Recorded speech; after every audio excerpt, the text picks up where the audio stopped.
વડનગરમાં animal helpline સેવા ઉપલબ્ધ ન હોવાનો એક ઓડિયો વાયરલ થયો છે. જાગૃત નાગરિકે વડનગર રેલવે ફાટક પાસે શ્વાનની સારવાર માટે એનિમલ હેલ્પલાઇન નંબર 1962માં કોલ કર્યો હતો.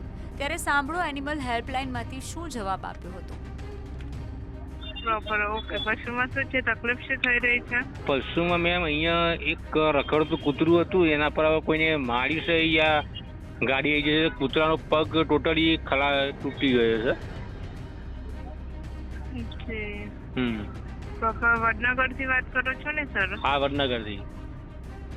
સર, અસુવિધા બદલ માફી ચાહું છું. ત્યાં 1962ની સેવા ચાલુ કરવામાં આવેલ નથી. શું? 1962ની સેવા ચાલુ કરવામાં આવેલ નથી ત્યાં.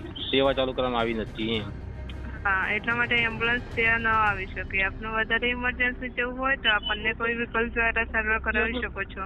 મેડમ, અહીંયા પશુ હોસ્પિટલ છે, ત્યાં મેં કોલ કર્યો ત્યાં આગળ, તો એમને એવું કીધું ભાઈ અમારા જોડે કોઈ સુવિધા છે નહીં, તમે અહીંયા લઈને આવો એવું કીધું. તો સર લઈને જવું પડે.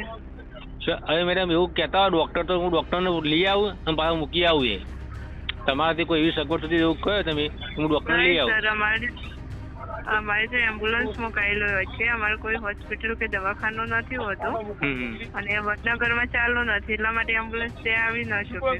બરોબર, ઓકે. 1962માં કોલ કરવા બદલ આપનો આભાર.